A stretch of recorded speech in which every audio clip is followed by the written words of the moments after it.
The Secret Garden by Frances Hodgson Burnett. Chapter 18. Thou Mannot Waste No Time. Of course Mary did not awaken early the next morning.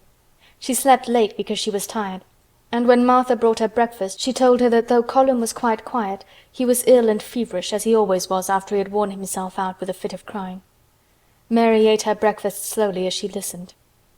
"He says he wishes thou would please go and see him as soon as thou can," Martha says. "It's queer what a fancy he's took to thee. Thou did give it him last night for sure, didn't thou? Nobody else would have dared to do it.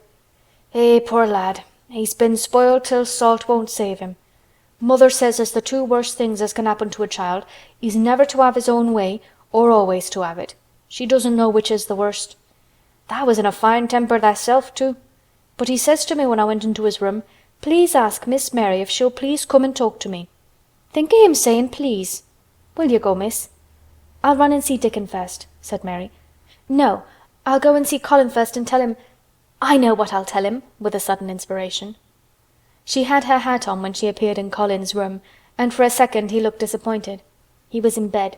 His face was pitifully white and there were dark circles round his eyes. "I'm glad you came," he said. "My head aches, and I ache all over because I'm so tired. Are you going somewhere?" Mary went and leaned against his bed. "I won't be long," she said. "I'm going to Dickon, but I'll come back. Colin, it's something about the garden."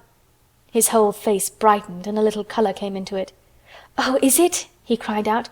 "I dreamed about it all night. I heard you say something about grey changing into green, and I dreamed I was standing in a place all filled with trembling little green leaves, and there were birds on nests everywhere, and they looked so soft and still.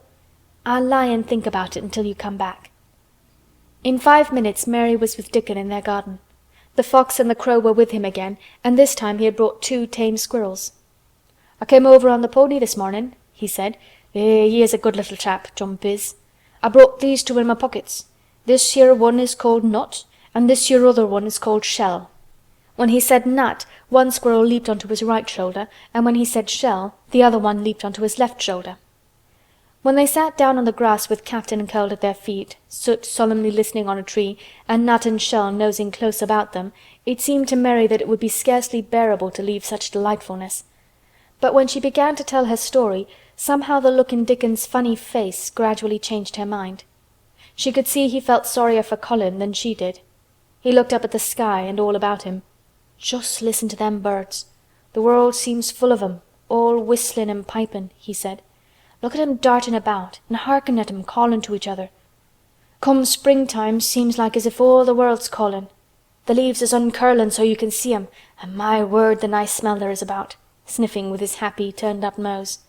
"And that poor lad lying shut up and seeing so little that he gets to thinking of things that sets him screaming.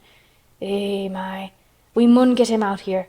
We mun get him watching and listening and sniffing up the air and get him just soaked through with sunshine. And we munnot lose no time about it." When he was very much interested, he often spoke quite broad Yorkshire, though at other times he tried to modify his dialect so that Mary could better understand. But she loved his broad Yorkshire, and had in fact been trying to learn to speak it herself. So she spoke a little now. "Aye, that we mun," she said, which meant, "Yes, indeed we must." "I'll tell thee what us'll do first," she proceeded, and Dickon grinned, because when the little wench tried to twist her tongue into speaking Yorkshire it amused him very much. "He's took a greatly fancy to thee. He wants to see thee, and he wants to see Soot and Captain. When I go back to the house to talk to him, I'll ax him if tha canna come and see him tomorrow morning, and bring tha creatures with thee, and then, in a bit, when there's more leaves out, and happen a bud or two, we'll get him to come out, and tha shall push him in his chair, and we'll bring him here and show him everything." When she stopped she was quite proud of herself. She had never made a long speech in Yorkshire before, and she had remembered very well. "Thou mun talk a bit o' Yorkshire like that to Mr. Colin," Dickon chuckled. "Tha'll make him laugh, and there's nowt as good for ill folk as laughin' is. Mother says as she believes as half a hour's good laugh every morning 'ud cure a chap as was makin' ready for typhus fever." "I'm going to talk Yorkshire to him this very day," said Mary, chuckling herself. The garden had reached the time when every day and every night it seemed as if magicians were passing through it, drawing loveliness out of the earth and the boughs with wands. It was hard to go away and leave it all, particularly as Nut had actually crept onto her dress and Shell had scrambled down the trunk of the apple tree they sat under and stayed there looking at her with inquiring eyes. But she went back to the house, and when she sat down close to Colin's bed he began to sniff as Dickon did, though not in such an experienced way. "You smell like flowers and fresh things," he cried out quite joyously. "What is it you smell of? It's cool and warm and sweet all at the same time." "It's the wind from the moor," said Mary. "It comes o' sitting on the grass under a tree with Dickon and with Captain and Soot and Nut and Shell. It's the springtime and out o' doors and sunshine a smells so gradely." She said it as broadly as she could, and you do not know how broadly Yorkshire sounds until you have heard someone speak it.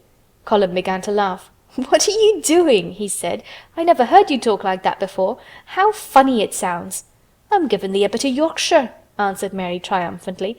"I canna talk as gradely as Dickon and Martha, but tha can see as I can shape a bit. Doesn't tha understand a bit of Yorkshire when tha hears it? And tha, Yorkshire lad thysel, born and bred?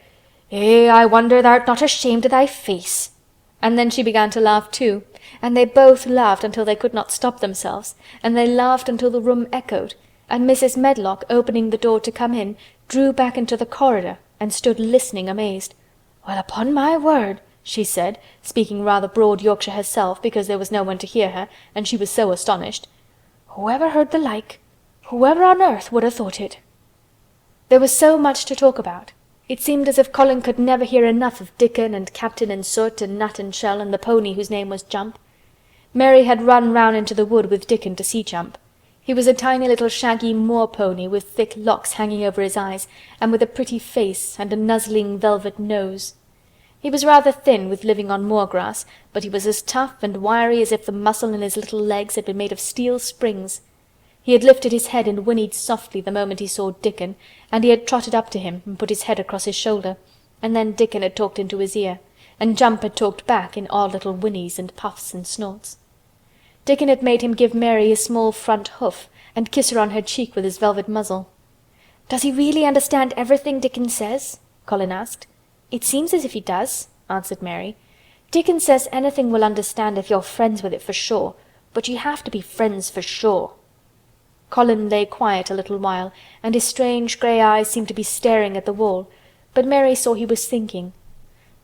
"I wish I was friends with things," he said at last, "but I'm not. I never had anything to be friends with, and I can't bear people." "Can't you bear me?" asked Mary. "Yes, I can," he answered. "It's funny, but I even like you." "Ben Weatherstaff said I was like him," said Mary. "He said he'd warrant we'd both got the same nasty tempers. I think you're like him too. We're all three alike, you and I and Ben Weatherstaff. He said we were neither of us much to look at, and we were as sour as we looked. But I don't feel as sour as I used to before I knew the Robin and Dickon." "Did you feel as if you hated people?" "Yes," answered Mary without affectation. "I should have detested you if I had seen you before I saw the Robin and Dickon." Colin put out his thin hand and touched her.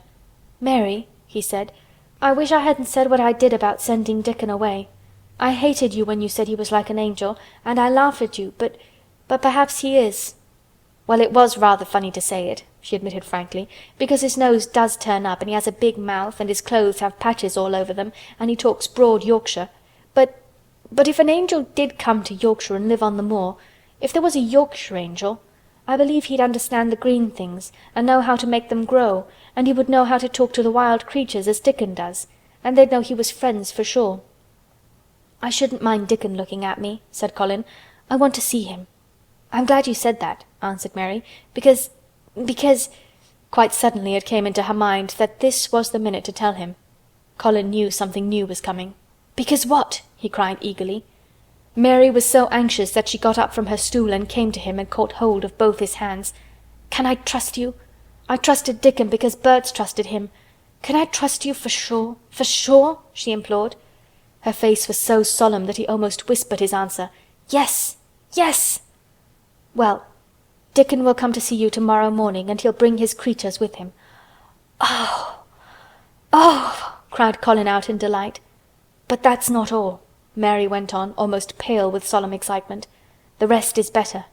There is a door into the garden. I found it. It is under the ivy on the wall."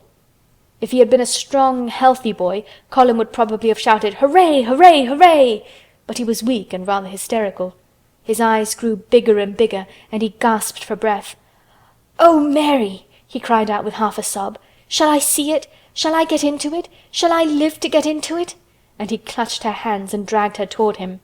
"Of course you'll see it," snapped Mary indignantly. "Of course you'll live to get into it. Don't be silly." And she was so unhysterical and natural and childish that she brought him to his senses, and he began to laugh at himself, and a few minutes afterward she was sitting on her stool again, telling him not what she imagined the secret garden to be like, but what it really was, and Colin's aches and tiredness were forgotten, and he was listening enraptured. "It is just what you thought it would be," he said at last. "It sounds just as if you had really seen it. You know I said that when you told me first." Mary hesitated about 2 minutes, and then boldly spoke the truth. "I had seen it, and I'd been in," she said. "I found the key and got in weeks ago, but I daren't tell you. I daren't because I was so afraid I couldn't trust you for sure." End of chapter 18.